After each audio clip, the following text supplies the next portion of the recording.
ರಾಜಕಾರಣಿಯನ್ನ ರಾಜಕಾರಣದ ದೃಷ್ಟಿಯಿಂದ ನೋಡಬೇಕು ಅಂತ ಹೇಳಿ ತಮ್ಮ ಎದುರಾಳಿ ಬಿಜೆಪಿಯ ಡಾಕ್ಟರ್ ಸಿಎನ್ ಮಂಜುನಾಥ್ ಬಗ್ಗೆ ಡಿಕೆ ಸುರೇಶ್ ಪ್ರತಿಕ್ರಿಯಿಸಿದ್ದಾರೆ.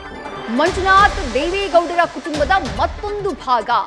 ಎಚ್ಡಿಡಿ ಕುಟುಂಬವಾದ ಕಾರಣ ಅಚ್ಚರಿಯ ಅಭ್ಯರ್ಥಿ ಅಂತ ಹೇಳಲ್ಲ. ಜೆಡಿಎಸ್ ಸರಿಯಿಲ್ಲ ಅಂತ ಹೇಳಿ ಬುದ್ಧಿವಂತ ಅಳಿಯನ ತೀರ್ಮಾನ ಇದೆ. ನನ್ನನ್ನ ಸೋಲಿಸಬೇಕು ಅಂದವರಿಗೆ ದೇವರು ಒಳ್ಳೆಯದು ಮಾಡಲಿ ಅಂತ ಹೇಳಿ ಡಾಕ್ಟರ್ ಸಿಎನ್ ಮಂಜುನಾಥ್ ಅವರ ಸ್ಪರ್ಧೆ ಬಗ್ಗೆ ಡಿಕೆ ಸುರೇಶ್ ಪ್ರತಿಕ್ರಿಯಿಸಿದ್ದಾರೆ. ಅದನ್ನ ನೀವು ಅವ್ರನ್ನ ಕೇಳಬೇಕು. ಪ್ರವೇಶ ಮಾಡಿರೋರು ಅವರು. ಸೊ ಬಹುಶಃ ಅವ್ರ ಪ್ರವೇಶದ ಬಗ್ಗೆ ನಾನು ಉತ್ತರ ಹೇಳೋದು ಅಷ್ಟು ಸಮಂಜಸ ಅಲ್ಲ. ಸೊ ಅವರ ರಾಜಕೀಯ ಪ್ರವೇಶ ಸ್ವಾಗತ ಮಾಡ್ತೇನೆ. ರಾಜಕಾರಣಿಯನ್ನ ರಾಜಕಾರಣಿ ದೃಷ್ಟಿನಲ್ಲಿ ನೋಡ್ಬೇಕಾಗುತ್ತೆ. ಸರ್, ಈಗ ಅಚ್ಚರಿ ಅಭ್ಯರ್ಥಿ ಮುಖಾಂತರ ಅಚ್ಚರಿ ಫಲಿತಾಂಶ ನೀಡಬೇಕು ಅನ್ನೋ ಲೆಕ್ಕಾಚಾರದಲ್ಲಿದ್ದಾರೆ ಸರ್ ಬಿಜೆಪಿ ಮತ್ತೆ ಜೆಡಿಎಸ್. ಯಾರಿಗೆ ಅಚ್ಚರಿ? ಅಚ್ಚರಿ ಯಾರಿಗೆ? ನನಗೇನು ಅಚ್ಚರಿ ಅಲ್ಲ. ಇದು ದೇವೇಗೌಡರ ಕುಟುಂಬದ ಮತ್ತೊಂದು ಭಾಗ.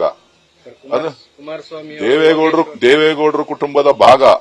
ಆ ದೇವೇಗೌಡರ ಕುಟುಂಬದ ಭಾಗನ ಅಚ್ಚರಿ ಅಭ್ಯರ್ಥಿ ಅಂತಕ್ಕಂಥದ್ದಲ್ಲ. ಸೊ ಹಾಗೆ ಬಿಜೆಪಿ ಸ್ಪರ್ಧೆ ಮಾಡ್ತಾ ಇದ್ದಾರೆ ಸರ್ ದೇವೇಗೌಡ ಫ್ಯಾಮಿಲಿ ಅಂತ. ಅದನ್ನ ನೀವು ಕೇಳಬೇಕು. ನಾನು ಹೇಳಿದ್ರೆ ಬಹಳ ಆಕ್ವರ್ಡ್ ಆಗಿರ್ಬೋದು ಅಂತ ಕಾಣಿಸ್ತದೆ. ಅವ್ರ ಪಾರ್ಟಿ, ದೇವೇಗೌಡರ ಪಾರ್ಟಿ, ಕುಮಾರಸ್ವಾಮಿ ಪಾರ್ಟಿ ಸರಿ ಇಲ್ಲ ಅಂತೇಳಿ ಬುದ್ಧಿವಂತ ಅಳಿಯ ತೀರ್ಮಾನ ಮಾಡಿದ್ದಾರೆ. ಈಗ ಯೋಗೇಶ್ವರ್, ಕುಮಾರಸ್ವಾಮಿ, ಮುನಿರತ್ನ ಎಲ್ಲರೂ ಸೇರಿ ನಿಮ್ಮನ್ನು ಸೋಲಿಸಬೇಕು ಅನ್ನೋ ಪ್ಲಾನ್ ನಲ್ಲಿ ಈ ಸತಿ ದೇವ್ರು ಒಳ್ಳೇದು ಮಾಡ್ಲಿ. ನೀವು ನನ್ನ ಪರ ಇರಿ ಅಷ್ಟೇ.